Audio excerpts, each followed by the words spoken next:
another 4 weeks, another month of homeschool learning for children and parents and teachers across Greater Metropolitan Sydney and Central Coast, Blue Mountains, Shell Harbour and Wollongong, and we know what a stress that is for parents.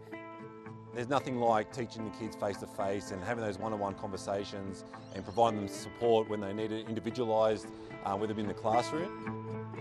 This will be as close as Doonside Technology High School Vice Principal Paul Carbon gets to his students for some time yet.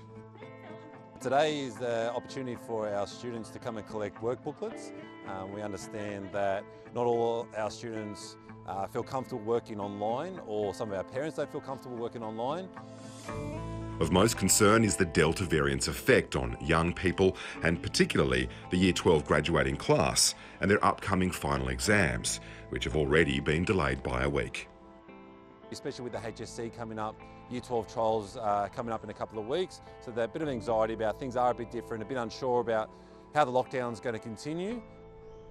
With calls from the Catholic school sector to cancel this year's HSC in favour of an average of this year's assessments, today the New South Wales Premier announced plans for rapid COVID testing for Year 12 students and the reallocation of Pfizer vaccine stocks from regional New South Wales to this year's HSC students in Sydney hotspots. It's all designed to get them back in the classroom as early as August 16th. But some students say that won't make up for lost time in their crucial final year of high school. Remote learning in this lockdown has been pretty tough. It's been already a bit over a month in lockdown, over 2 weeks in actual school whilst in lockdown, trying to keep up with the ever-building homework and study that you have to do at school. You're basically trapped at your desk full-time. One Doonside Year 12 student, Harrison Try, is dreaming of getting into an engineering degree next year, but for weeks he's been locked out of his metalwork class. We've had to basically completely stop metalwork. We can't do any of the practical components. Harrison would have preferred a cancellation of the HSC trials. A lot of people in our school have been hoping / wishing for it to either be an average based on our prior exams and cancelled altogether, or just given more time. But as we get closer and closer to the end of the year, we really don't have that. Also struggling to keep up, Melbourne parents Safura Alazadeh and her husband, who must juggle work and the remote learning supervision of their 2 boys, one with special needs. So we have to synchronize ourselves, and if today unfortunately we've got a clash that both of us have an overlapping meeting, that's going to be interesting, because basically we need to make sure kids are supervised and both of us are going to be working, and we need to get away from each other far enough so that we don't hear each other at each other's meetings, which is quite frustrating. She, like thousands of Victorian and South Australian parents, celebrated the return to class learning today. Schools will open for all year levels. It's an absolute blessing that we know kids can go back to school. I feel extremely relieved that they can go back to their normal routine, back working with their own teachers that are trained to do this, seeing their friends, and actually being more off sitting in front of the computer and doing what kids should be doing.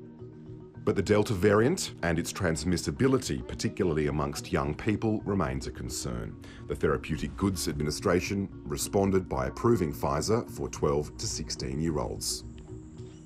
A review in conjunction with the University of London on nearly 40 studies on the prevalence and transmission of COVID-19 in schools, including some Delta variants, concluded the risk of transmission from children to adults was 40% lower than adult-to-adult transmission.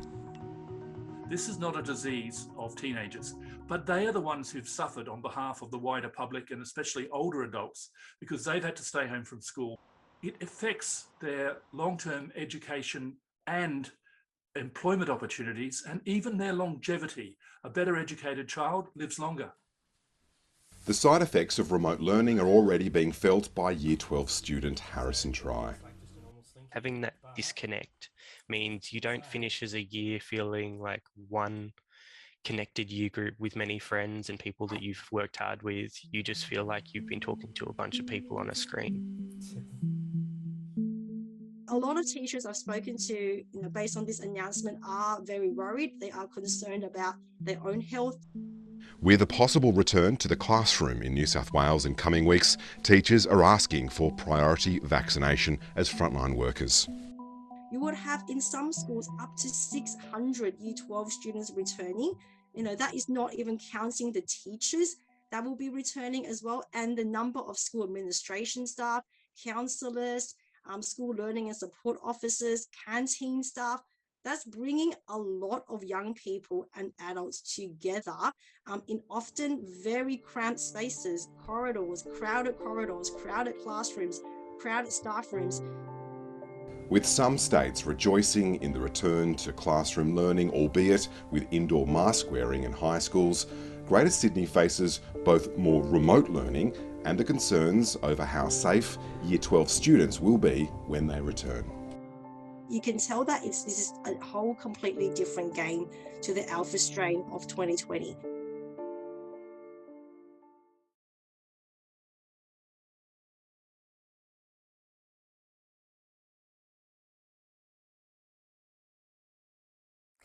Hi, I'm Lee Sales. Thanks for watching this story. If you'd like to watch more of 7:30's stories, they are on the left of your screen. And tap on the button below to subscribe and get the latest from ABC News.